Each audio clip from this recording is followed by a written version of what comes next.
All right, this week we are continuing to work on our drawing skills. Today we're going to be having a go at drawing some simple 3D shapes. We're going to be focusing on cubes, and we're going to be using the skills we learned last week, creating texture and shading to make them look more three-dimensional and more realistic. So we're going to be really focusing on light and dark and creating some really cool texture and shadowing on our drawings. You need a piece of paper and a grey lead, a pen if you want, whatever pen you've got, okay? Quickly get organized and then come back. See you soon. Okay, as I said, today what we're going to be focusing on is we're going to be focusing on cubes. Now, when it comes to art, we would usually draw a cube in a slightly different way than you might be used to when you've drawn cubes in maths. And the reason I draw them differently to the way we draw in maths, well, there's actually a few reasons. The first one is that the way I'm going to teach you to draw it will help you draw any shape, okay? What we do is we start with what I call the base shape. So if we're talking about a cube, the base shape is the main shape. And for a cube, that would be a square. So we're going to do a few drawings on this piece of paper today. So they don't need to be huge. I'm going to start with just one square. Try and make it as neat as I can and as even as I can. Then I'm going to draw another one. We're going to draw 4 all up. And this is going to give us the opportunity as well to practice drawing the same shape a few times, okay? Now these are not perfect at all. You can see that. But when I go over them and neaten them up, I can make them a little bit better. It doesn't really worry me that they're a little bit sketchy though. So now for the important part about actually turning this into a cube. Now, the technique you probably have seen before is to draw one square, another square that overlaps, and then connect the lines. Okay, now this is a good way for something like maths, but my problem with this for art and what we're doing right now is that a cube like what we're drawing here is not see-through. And all these lines here, we wouldn't actually be able to see if we were talking about a solid cube. So if I get my little pack of Post-it notes, whoops, okay, I can't see through it. I can't see all those lines that I can see in this drawing. I know that this is not quite the right shape, but you get the idea, hopefully. Okay, I can only see what's at the front. Okay, I can't see through it and see all these lines at the back. So the technique we're going to work on today will prevent us from having all those other lines that we can't actually see. So there are 3 rules to this. One is that every line you draw has to be the same length. And the next one is that all the lines have to go on the same angle. If they don't go on the same angle, your shapes end up looking really dodgy, okay? Same angle, same length, and same direction, okay? So with this one here, that's my starting point. I'm gonna go one line, and then my next line has to be the same length, the same angle, and same direction. They're like triplets, okay? If you're not sure if your line is the same length, you can get your pencil, mark out roughly how long it is, and then move it over. So I can see here that that line is actually not quite long enough, so I'm going to add a little bit more to it. Then I can compare them again. Okay, it's about that long where my finger is. Compare it again. All right, that's better. Now I do the same thing down the bottom. Same length, same angle, same direction.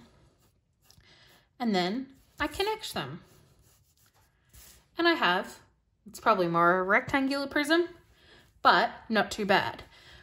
I'm going to do the same thing 3 more times. Same length, same angle, same direction. Okay, I like to do all these ones first. Then you can sort of see how we could start applying this skill to any shape that we wanted to draw. Mostly just prisms, but there's a few others as well, but we're going to come to that another time. All right, there's my 4 cubes, okay? I'm going to spend some time neatening them up with my fine liner, but you can use just a normal pen if you want to, or you can just neaten it up a little bit with your grey lead and rub out any of your dodgy lines. I'll be back. Okay, so you can see I've neatened it up a little bit with my fine liner, and I've just rubbed out any extra grey lead lines that I didn't want. Now, you can see that they're not exactly perfect, but that's okay. Okay, it's all about practice. It's all about having a go. And the nice thing about getting to practice them a few times is that you get better with each one. So the next thing we're gonna do is try to add some texture and shading to these. And we're actually gonna be trying to add the texture and shading that we looked at last week, okay? So we're gonna do this first one as cross hatching.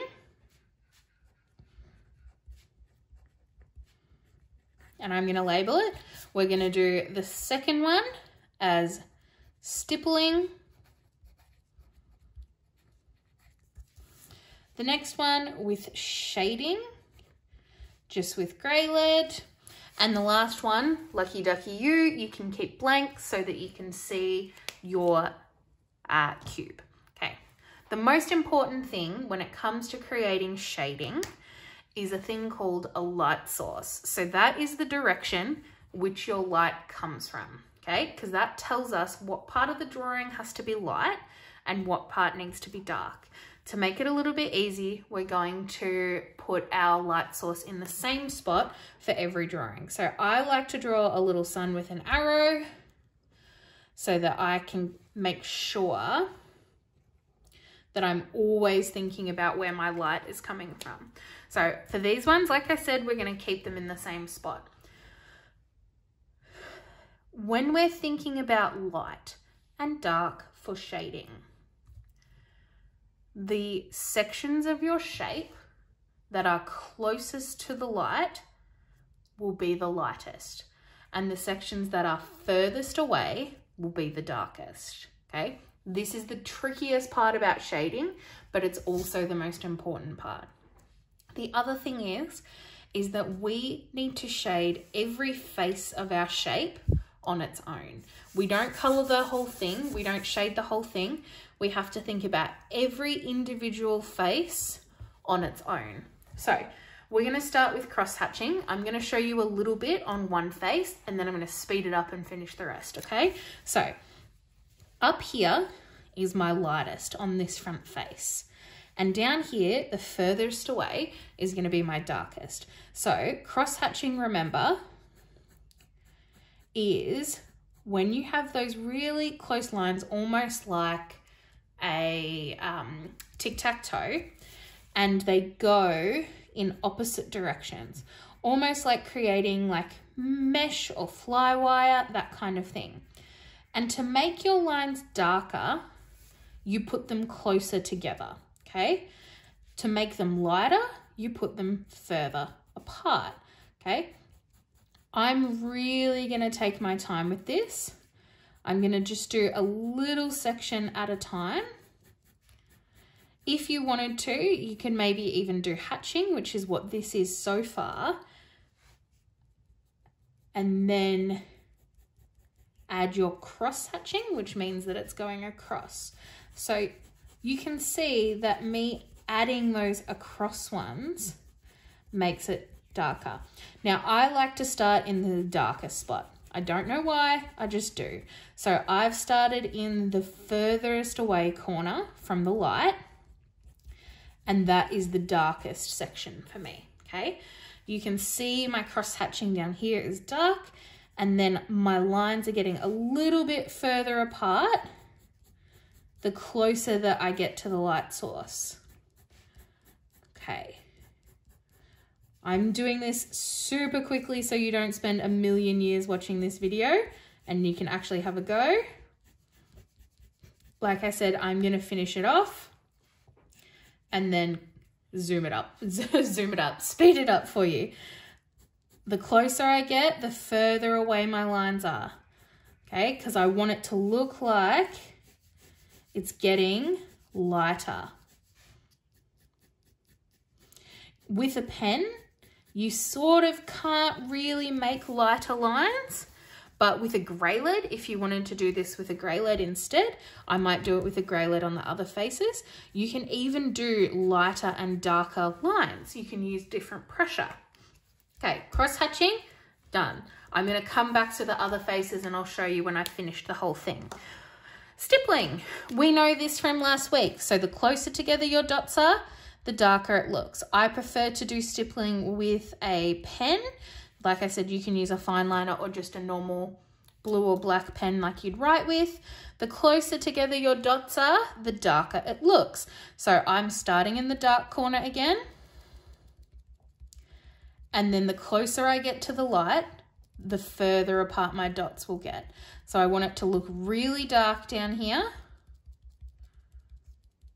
And then as I move up here, it will get lighter and lighter looking.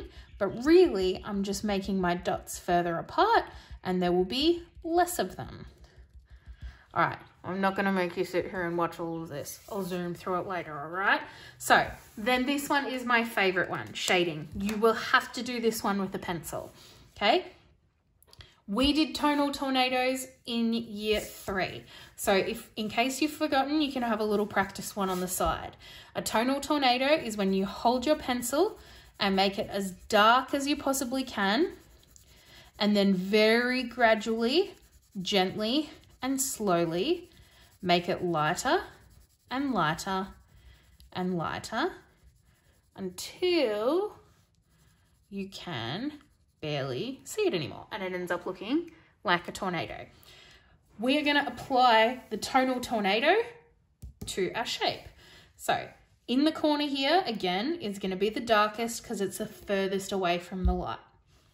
The closest will be the lightest. So just like with the tonal tornado, I'm going to start in the corner with my darkest part. I like to hold my pencil on the side a little bit. I just find it a little bit easier to get nice shading, but it doesn't really matter how you hold it. So you can see that I'm starting to make it a little bit lighter, okay? Not heaps lighter yet, because we're still pretty far away from the light. Keep getting lighter and lighter, so the closer I get to the light source, the lighter it will be getting, okay? You need to think about how the light will affect your shading, okay? Makes a big, big difference to making something look realistic. And then by the time I get to the top here, I want to have almost no pencil. Beautiful. That one's definitely the quickest one too. I like to give it a little bit of a rub with my finger just to blend the pencil together. But if you're doing that, always go from dark to light. Yeah. Okay, I'm going to smash through and do the rest and then I'll bring it back to you. Okay, so I finished my 3 cubes. So you can see here that on this one, I opted to do fine liner on the 2 sides and grey lead on one side. So this corner here is furthest away from my light source on this face, so that's the darkest.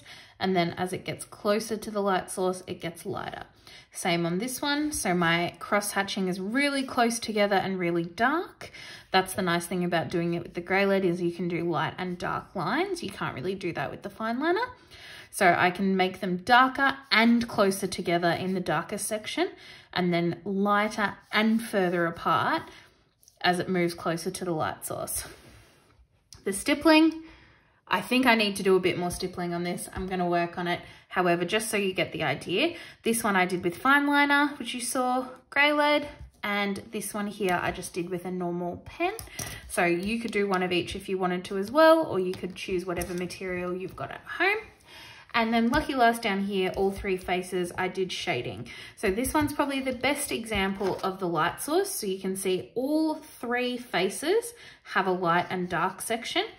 And whichever point of the face is closest to the light source is your lightest. And as you get furthest away, it gets darker. It is really important, guys, that you shade each face on its own, okay? Do not try and shade the whole thing, because then your shading will not be accurate and it will not look three-dimensional. You've got to give each face its own shading. All right, your turn. Good luck today with drawing your cubes and adding your texture to them, okay? I will be interested to see which one you have found the easiest to do, which one you think gives the best shadows and shading and texture, and which one you found the easiest when you pop back onto Zoom to share with me. So I will see you shortly. Good luck. Can't wait to see your shapes.